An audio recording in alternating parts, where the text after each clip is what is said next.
everybody, how you guys doing today? Today I'm going to be reviewing another roller coaster. This is Steel Vengeance at Cedar Point. This ride is absolutely killer. This ride is amazing. Oh my lord, I cannot say enough amazing things about it. So this thing is an RMC, which you already know it's going to be an amazing ride. RMC has never made a bad roller coaster. Probably the worst one they've made is either New Texas Giant, which was their first one, or Joker, which is still a really, really good ride. Still places in top 100s from most coaster enthusiasts. So, you already know it's going to be a good ride, and this is my personal favorite RMC. This is one of their iBox roller coasters. This was formerly known as Mean Streak at Cedar Point, and that was just a really, really rough, uncomfortable wooden roller coaster, which is, it was huge too. It was originally I think it was the tallest roller coaster in the world at one point. Maybe just the tallest wooden coaster, I'm not exactly sure. But yeah, they raised it up about 40, 50 feet into Steel Vengeance, and now it breaks all records. It's definitely got some of the most airtime on any roller coaster, and that is what this ride is mainly about, airtime. It's not all floater like people say. It definitely has some ejector moments, like that Outer Bank turn is amazing. The inversions, all the inversions hit. The first one is amazing, the 0G roll, because it goes it does a 0G roll and then it keeps on turning, which is pretty insane. And then you have this little stall thing, which a lot of people say this ride only has airtime, which couldn't be further from the truth. This thing has positives all over. It's got it, where do I even start? When you're in the structure, it's got all kinds of positive. And then, especially at the bottom of the first drop, it's pretty insane. The structure can barely hold itself together. It's got positives. I mean, it's not just airtime. This thing also has a lot of laterals too, especially during that stall when you get laterally ejected to the side while you're upside down. It's absolutely amazing, and especially even that Outer Bank turn also has a ton of just airtime and laterals. This ride has, it's the full package, honestly. The only thing it kind of lacks is theming, but I can get past that. It's like a really nice theme, what it has, though. It's really like a kind of steampunk-ish theme, and it looks really nice. The trains are awesome.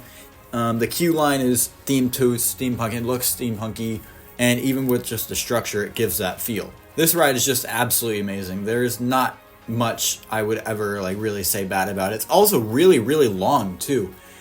This thing has got to be almost 2 minutes from drop to brakes. It's amazing. It also starts with a pre-lift that has airtime hills before the lift hill, which you know it's going to be a good ride if it starts with airtime hills before the lift hill. And then after that, you're just going forever. The mid-course brake run does not typically hit a ton. I mean, usually it doesn't slow you to a halt.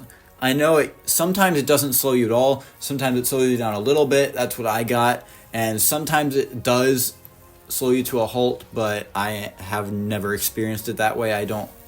Even if it did, I don't think this ride would be much worse, just because it would still give a lot of airtime. Anyways, we're going to go through the POV now. I'm going to show you guys and dissect every single element so you guys know exactly what you're getting into. Alright, so you're going to get out of the station, you're going to go through the transfer track, and then you're going to go into this first turn, which obviously, there's nothing there, honestly. It's just a turn to get you around, and then you go through these two little bunny hops, which really set the mood for the ride. They're not ejector or anything, but it shows you this ride is going to kick butt with it starting like that. It's oh my god, this thing is going to be insane. Then you start to climb your 205-foot tall lift hill, which is really nice because the lanterns on the side, I don't know, I just really like them, and they're kind of bright too. This also has the loudest lift hill ever, even louder than Iron Gwazi. It's around Twisted Timbers, that kind of loudness. It's just really cool. Also, you're literally right next to a lake, so you can look at the lake while you're right there. It's absolutely amazing. This is one of my favorite lift hills too. The first drop is absolutely amazing. You really feel like you're dropping for a while, and you go straight down. It's 90-degree drop, so you are literally vertical straight down. So it's absolutely amazing. Then you go into this little bunny hop, which actually surprisingly gave me some good airtime. I thought it was kind of just going to be a dud, it's just there. But no, this thing does give some good airtime. It has a little rattle at the bottom of the first drop, but it really doesn't matter at all. It's barely noticeable. You have to kind of be looking for it. You won't notice it otherwise. Just want to let you guys know about that. But this ride is in no means rough or even rattly at all. This is really the only place. At the bottom of the first drop, it's a little shaky. Then you're going to go into this, what people call the top hat. which to me it's just an absolutely amazing, huge airtime hill. But I guess it is kind of a top hat. It gets a ton of airtime. You're going to be up there for a long time. It gives you like Mako vibes, or like Goliath from 6 Flags Over Georgia with B&M hypers, but it's more flow-jector. Then you're going to go into my favorite part of the ride, which is the outer bank turn. This thing is absolutely amazing. It's like the top hat before, but instead you're going to be on your side, so you really get airtime with laterals too, and you're still going to be out of your seat for a very long time. Then you're going to get down from that, be going pretty fast into this one little airtime pop, which I don't remember much here. I don't think it gave a ton of airtime, but there might have been a little pop. Then you went up into this inversion, which this is the first inversion on the ride. And this is what I was talking about, that 0G roll up into this little half turn. So it's like a 0G roll, but it kind of keeps on going into a half roll. Then you're going to go in this little turn, which is kind of cool. You're mainly just looking forward to the elements coming up. You're kind of getting past it, but it's still pretty cool. There is some positives in that little turn area. Then you're going to go into the stall, which is not a long stall at all, but it's absolutely amazing. It's better than some stalls. Doesn't really give much hang time, but this thing does give a lot of laterals, and it's just absolutely amazing. It's awesome. Then you're going to go on another little down, like the other one that was an up.